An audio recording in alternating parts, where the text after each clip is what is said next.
बताई थी 7 बातें छोड़ो और 7 बातें धारण करो। उसमें बाबा ने बताया था कि 5 विकार जो है, जो देहभान से हमारे आत्मा में प्रवेश हो चुके हैं द्वापर युग से, वो 5 विकार है काम, क्रोध, लोभ, मोह और अहंकार। इससे भी बाबा ने हमें मुक्त होने के लिए कहा है और उसमें से बाबा ने 2 बातें और ऐड की हैं। कौन सी बातें छोड़ने के लिए बाबा कहता है, वो है आलस्य और विशेष है भय। क्योंकि आलस्य कहाँ से आता है कि आलस्य जब आत्मा में, एक तो मन से आत्मा को आलस्य बहुत आता है, सुस्ती आती है, जाने दो, आज क्यों मुरले सुनने हैं।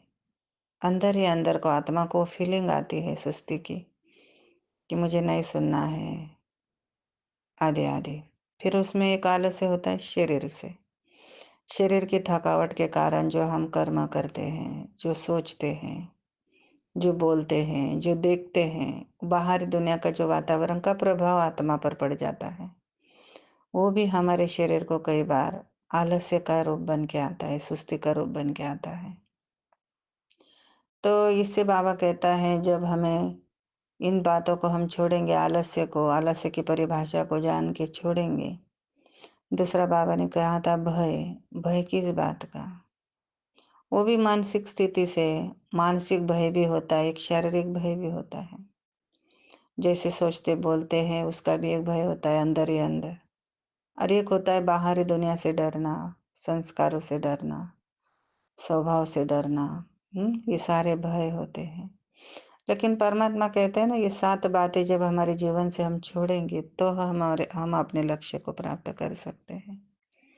तो इसको छोड़ने की आज बाबा ने कहा है, लेकिन उसके साथ बाबा ने ये भी एडिशन बताई है कि 7 बातें हमें धारण भी करनी है। 7 बातें धारण करनी है, 7 बातें छोड़नी है। तो छोड़ने के साथ धारण क्या करना है ये भी हम जान लेते हैं। तो बाबा ने आज कहा है विशेष अपना जो स्व का स्वरूप है, जो बाबा ने पहला बताया है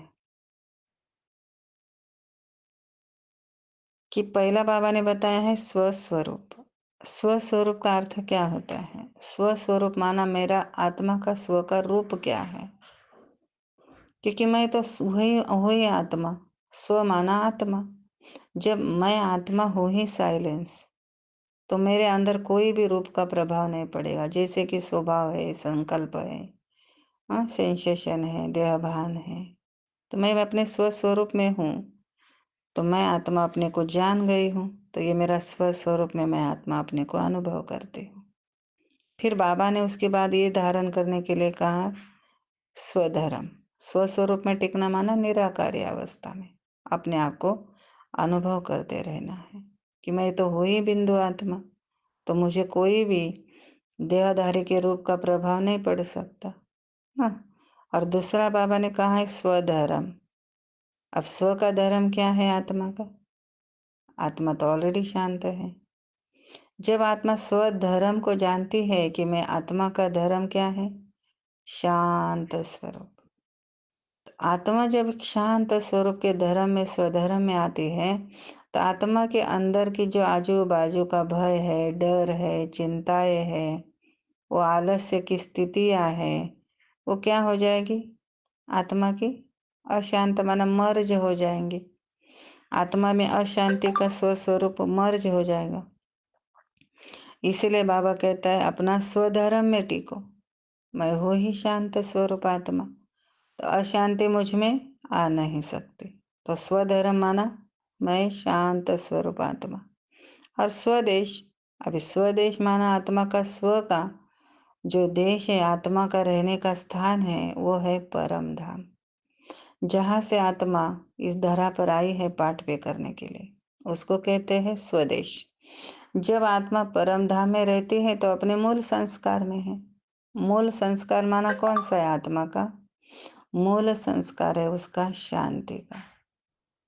आत्मा शांति धाम में शांत है, परम धाम में परम पिता के साथ अपने स्वधर्म में है, उसको स्वदेश कहते हैं, परम धाम को।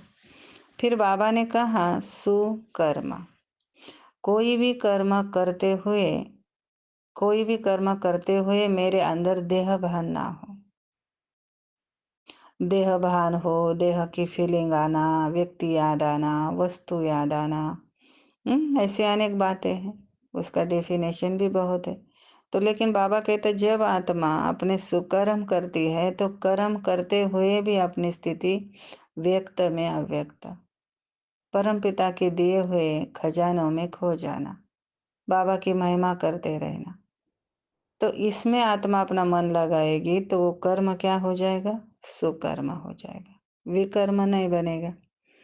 तो ये बाबा ने धारण करने के लिए बोला। और फिर बाबा ने कहा है स्वलक्ष्य। स्वलक्ष्य क्या है कि जब स्व माना आत्मा का क्या लक्ष्य है कि मुझे संपूर्ण बनना ही है, मुझे संपन्न बनना ही है, मुझे ब्रह्मा बाबा समान बनना है, मुझे शिव माँ समान, शिव बाबा समान निराकार अवस्था को अनुभव करना है। ये लक्ष्य के साथ आत्मा का और एक लक्ष्य है कि मुझे नर से नारायण और नारी से लक्ष्मी बनना है। तो जब नर से नारायण और नारी से लक्ष्मी बनने का लक्ष्य इतना ऊंचा हम आत्माएं रखते हैं, तो हमारे अंदर लक्षण भी तो ऊंचे आने चाहिए ना। इसीलिए वो लक्षण को बाबा कहता है कि जब लक्ष्य इतना ऊंचा है तो बाबा ने आगे बोला है स्वलक्षण को भी चेंज करो।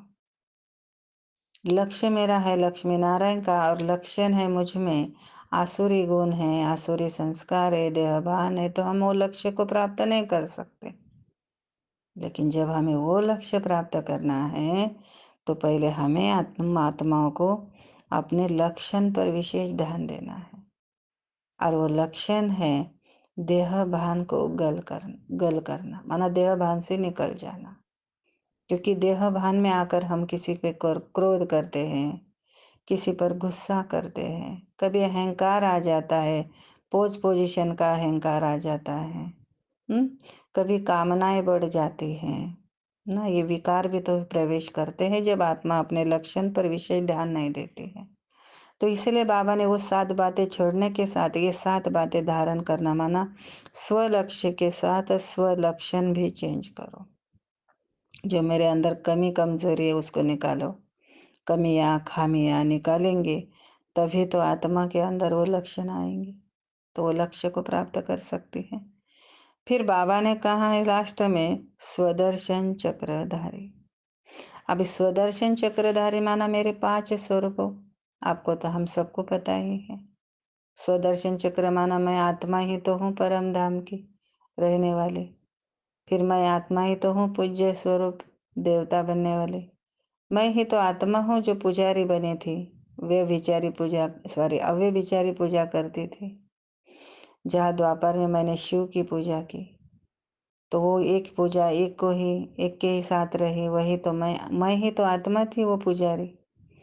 फिर उसके बाद आती आत्मा कलयुग के अंत में संगम पर, जहाँ वे बिचारी भक्ति माना अनेकों को याद करना, अनेकों की प्रकार की भक्ति करना, ये मेरा चौथा स्वरूप है।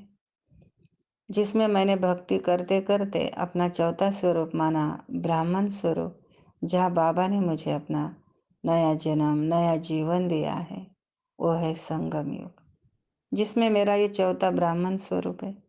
अब मैं ब्राह्मण स्वरूप बनने के बाद अपने मन से निकलकर ब्रह्मचार्य की पालना करके ब्रह्मा के आचरण पर चल के ये मेरा चौथे स्वरूप में मैं अपने आप को अपने लक्ष्य को प्राप्त कर रही हूँ। फिर बाबा कहते हैं ना स्वदर्शन चक्र में आता है 5वां स्वरूप, ये ब्राह्मण बनते बनते है, ब्राह्मण से पुरुषार्थ करते करते मैं संपूर्ण फरिश्ता बन जाती हूँ। जब मेरी फरिश्ता की स्टेज हो जाएगी ब्रह्मा बाप समान, तभी तो मैं कहलाऊंगी ना मैं मास्टर ब्रह्मा हूँ। तो ये स्थिति, ये स्टेज जो बाबा हमें बताता है, एग्जाम्पल जो मेरे लिए ब्रह्मा माँ और मम्मा है, उन दोनों को देखकर और शिव बाबा को याद करके मुझे ये सारे 7 बातें छोड़नी भी हैं और 7 बातें धारण भी करनी है, जिसका आज विशेष तरीके से बाबा ने इस आत्मा को जैसे भी डायरेक्शन दिया वो आपके आगे रखा है। आगे बाबा ने जो दिया है, बाबा को तो है ही समर्पण, लेकिन जो भी बाबा ने दिया उसको जब हम अपने जीवन में लाएंगे, धारण करेंगे तो जरूर हमारे जीवन में एक दिन वही लक्ष्य हमारा प्राप्त होगा।